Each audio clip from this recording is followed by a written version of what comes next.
দফাদফি হয় নাই। আমি কি উত্তর দিতে পারি? আমার উত্তর কিছু দেওয়ার নাই।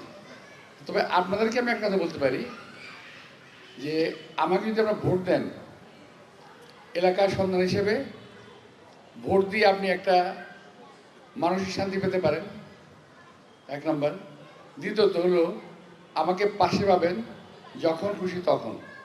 যদি আমি অসুস্থ না থাকি, যদি আমি বিদেশে না থাকি, আমাকে পাশে পাবেন। আর আমার খুব মানে প্রিয় এলাকা এটা। তো এই এলাকাবাসীকে স্বাচ্ছন্দ্য দেওয়াটা হলো আমার দায়িত্ব, আমি মনে করি।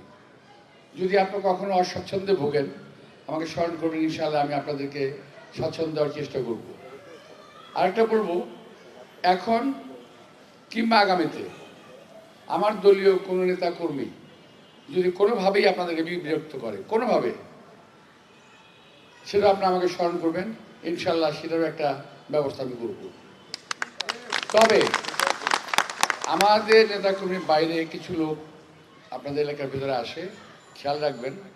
আমাদের দেশটা কিন্তু এখন অনেক সমস্যার পাশাপাশি কয়েকটা মারাত্মক সমস্যা ভুগছি আমরা।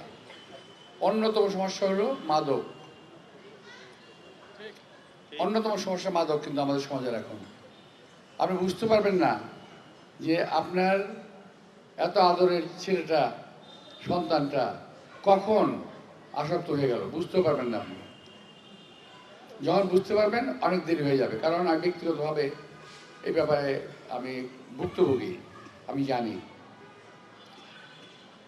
বোঝাই যায় না, এটা বোঝাই যাবে না, কিন্তু আস্তে আস্তে আস্তে আপনি বুঝে ফেলবেন। আপনি ওর যেহেতু আপনার সন্তান, ওর আগের প্রতিদিনের চালচলন আর আজকের চালচলন কিন্তু এক হবে না। ওর কথা বলার স্টাইল চেঞ্জ হয়ে যাবে, ওর ঘুমের স্টাইল চেঞ্জ হয়ে যাবে, ওর পড়াশোনার স্টাইল চেঞ্জ হয়ে যাবে, এটা বুঝতে পারবেন। আর বাপ মা তো বুঝতে পারবেই। তো যাই হোক, এই মাদক সমাজকে যেভাবে গ্রাস করেছে, এখান থেকে আমাদেরকে রেহাই পেতে হবে, আমাদের বাঁচতে হবে। এই ব্যাপারে সকলের সার্বিক সহযোগিতা আমি কামনা করব এবং আইন প্রয়োগকারী সংস্থার সাহায্য আমি কামনা করব। আরেকটা হলো, অবশ্য আপনাদের এলাকাটার বাইরে কিন্তু মতি জেলে আছে প্রচণ্ডভাবে চাঁদাবাজি আসক্ত আমাদের দেশ এখন। এই চাঁদাবাজি চলছিল আওয়ামী লীগের আমল থেকে, এখন ট্রান্সফার হয়েছে, ভাগে ভাগে ট্রান্সফার হয়েছে। আমি প্রথম দিকে 5 তারিখের পরে আমি লিফলেট বের করেছিলাম, যেখানে এই ধরনের ঘটনা ঘটে আমাকে জানাবেন, আমি ব্যবস্থা করব। লিফলেটও ছিল, ওখানে হটলাইন টেলিফোন নাম্বারও ছিল। প্রায় 2 মাস আমি চালিয়ে গেছি, ভালো ছিলাম। যখন প্রত্যাহার করলাম দেখি যে আবারও শুরু হয়ে গেছে আগের মতো। এটা থেকে আমাদের বাঁচতে হবে, কারণ এটার এই বিষয়টা, এই যে চাঁদার টাকাটা যায় ওই মাদক ব্যবসায়ীদের হাতে, সন্ত্রাসীদের হাতে। আরেকটা সন্ত্রাস, দখলবাজি, এখান থেকে আমাদের বেঁচে থাকতে হবে। আমি কথাটা বলতাম না, এটা বললাম এই কারণে যে অনেকেই, অনেক প্রার্থী এ ব্যাপারে আমাকে দায়ী করার চেষ্টা করছেন। আমি ওনাকে যে জিজ্ঞেস করতে চাই যে ভাই, 17 বছর কি আমি ক্ষমতা ছিলাম? গত 1.5 বছর কি আমি ক্ষমতা ছিলাম? ক্ষমতা তো আপনারা আছেন। 17 বছর ছিল আওয়ামী লীগ, বাকি 1.5 বছর তো আপনারা ক্ষমতায়। কোনো সন্ত্রাসী, কোনো চাঁদাবাজিকে আপনারা গ্রেপ্তার করেন না কেন? পুলিশ তো আপনাদের হাতের কন্ট্রোলে, কেন গ্রেপ্তার করছেন না? আমাকে দায়ী করবেন কেন? এই কথা আমি এই কারণে বললাম। তো প্রিয় ভাইরা, আপনারা যে কদিনই আমাকে চেনেন, যে কদিনই, এই কদিনে আমি আশা করব, আমার বিশ্বাস এই আমার সম্পর্কে এই ধরনের কোনো অভিযোগ আপনাদের কাছে আসে নাই।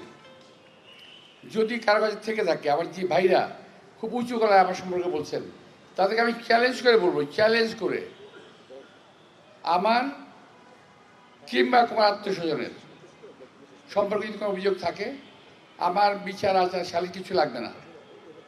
মসজিদে দাঁড়িয়ে বাচ্চার মাথার হাত থেকে বলবেন যে হ্যাঁ, আপনার সম্পর্কে কথা আমি শুনেছি।